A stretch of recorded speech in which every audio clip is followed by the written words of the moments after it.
در سر شتر هم اگر بود در خدمت مرد خود قرار بگیره و از زبان پیامبرشان است. میگه اگر مرد از زن تقاضای جنسی میکنه و زن به مرد جواب رد میده تا فردای امان شب، اینا اکثرا شب سکس میکردن چون روز یکی دیگر هم میدیدن، سکس روزانه نداشتن اصلا. عرب اصلا نمیدونست که میشه در روز روشن هم سکس کرد، اینا شبانه سکس میکردن در تاریکی. خب میگه زن اگر شبانه شبی که از شوهرش تقاضا میکنه اگر به اون مسئله جنسی شوهر خود چی کنه لبیک نگویه تا فردا فرشته ها میان و لعنت میفرستند به این زن. یعنی چی؟ یعنی میگن خدا تو را از ما بگیره، خدا تو را بکشه، خدا تو را بکشه، لعنت میفرستن، لعنش میکردن. ببینید زن در اسلام شبیه این یک پنسل میمونه، شبیه این یک قلم میمونه که هر شکلی که خودت میخوایی استفادهش کو، درت دور میندازیش، درت استفادهش میکنی، درت اصلا قفلش میکنی و از خود کدام مسئولیت خاص و صلاحیت خاص نداره. مسئولیتاش که خب اگر ما بگیم مسئولیت های زن در اسلام فقط چی است؟ امی است که در خدمت شوهر خود باش. والا ببینید مسئله اساسی، مسئله بیننگی مسلمانانی که داد از غیرت میزنند، همین هایی که داد از غیرت میزنند، بعد از اینکه زنشان را بار سوم طلاق میتن، زن خود را به فرمان الله خود با یک مرد دیگه چی میکنن؟ جوره میکنن. اگر جوره نکنن این زن با مرد نمیتونه جوره شوه. بعد هم اینها میاین داد از غیرت اسلامی میزنن که پیامبر ما غیرت داشته. زن مسلمان حجاب میکنه. بانو جنت شما میدونین که زنان افغانستان مسلمان هستن، حجاب میکنن، افتخار میکنن که حجاب میکنن. اما میدونین چرا اولین بار حجاب آمده در بیان زنان؟ زنان چرا اولین بار حجاب کردن؟ چون یکی از زنان محمد به اسم سوده رفته در دشت خشک مزرعه هایی میکنه، قضای حاجت کنه، یعنی رفع حاجت کنه. عمر دویده رفته از پشتش گفته سوده من شناختم، باسنش را دیده، با محمد آمده گفته چیکار کو؟ بله این واقعیت است. حالا من روایت را برایتان میارم میخوانم. گفته من شناختم. بعد الله آیت میفرسته که شما صدرتان را چی کنین؟ اخفا کنین، بپیچانین. به این خاطر حجاب آمده برای زنان کشور ما. حالا زنان کشور ما در دشت میرن رفع حاجت کنن؟ نه، چرا حجاب میکنن پس؟ خب چیزی که به نام عقل در اسلام وجود نداره. اینا تمامش مشکلات شخصی زنای محمد بوده. عمر بد کرده رفته بابا جان از پشت زن محمد دنبال ناموس محمد نصف شب برو که چیکار میکنه؟ چرا عمر این کار نکرده؟ چرا چون سوده قد بلند بوده عمری را دیده، بعد آمده گفته ما دیدیم که سوده چی رقم چی میکرد؟ قضای حاجت میکرد. این است اسلام، این است ارزش زن در اسلام. بعد اینها میاین چی؟ زن در اسلام ملکه هست، ما زنان ما را شکمشان را سیر میکنیم. اینا فکر میکنن زن بودن یعنی چی؟ یعنی در خانه باشی، نان برات بیارن، شب منتظر باشی شاورت میآید، چاپی کنی، در خدمت جنسیش قرار بگیری، برش بزایی، به همون شکل بمیری. اینها زن بودن را در این میدانند. نه میگه زنای اروپایی کار میکنن.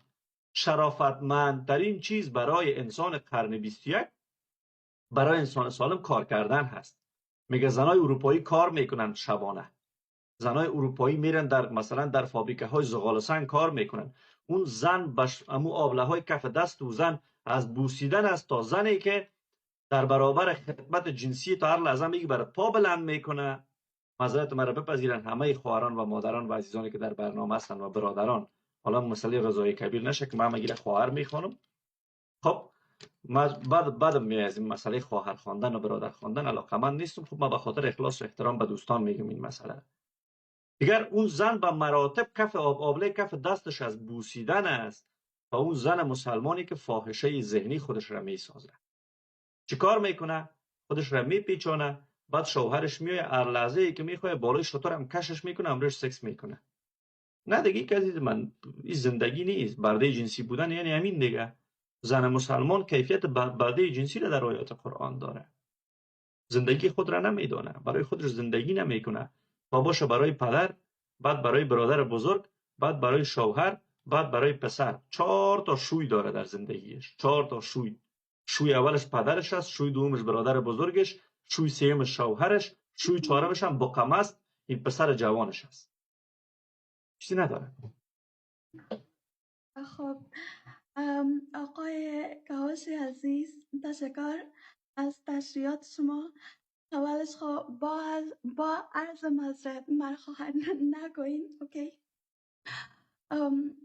و دیگه ای که محمد خرابکار گندکار بوده، از خاطر که از اون خاطر میترسید از اون خاطر میترسیدن که بیرون خانمای خدا یعنی داخل از اون ایجاب است یا هیچ کس بند میکرده که به خاطر که او اخلاق نداشته، خودش یک آدم کلان گندکار بوده و این همین عمر خودش یک گندگی است دیگه. ولی ببینید محمد زنده بوده، جنت جان، محمد زنده بوده، عایشه زنده بوده، دو نفر از اصحابش نشستن گفتن اگر محمد بمیره ما چی کار میکنیم؟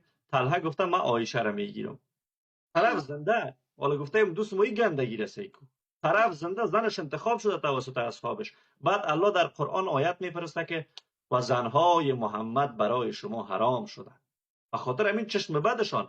حالا در قرآن گفته که شما از پشت پرده صحبت کنین با سایر مسلمانان و زنان. حالا اینا که مادرای مؤمنین هستن، اونا که مادر اینها بودن، خب اگر مادرشان بودن من با مادرم از پشت پرده صحبت میکنم، نه دا آغوشم میگیرم مادر من. بعد ببینید اعتمادش بالای زنش از محمد در این حد بوده، از پشت پرده گفته صدایتان را نازنین و نازک نکنید، نمیدونیم صدای نازک کردن. بعد امروز دیدین در ایران یک مصاحبه بود، یک دو تا زن آمده بود وقتی صحبت میکردن اینجا چیزی گذاشته بودن که صدایشان این رقم شود میکردن. بعد چی میگن؟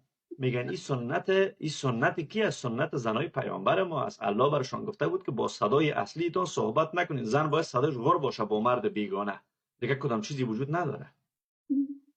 خب کاوش عزیز، از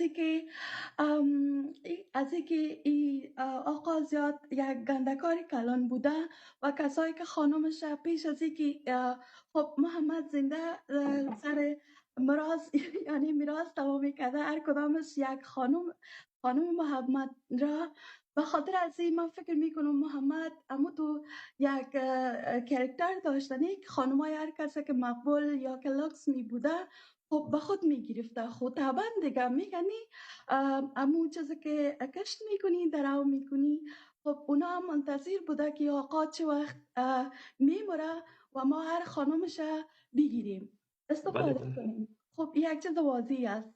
و دیگه دواری از این طلاق ای که خانم اگر شوهر دویم را خوش کنه هیچ تو میشه اگر اون نفر طلاق بده خو ای خانم نخواهه.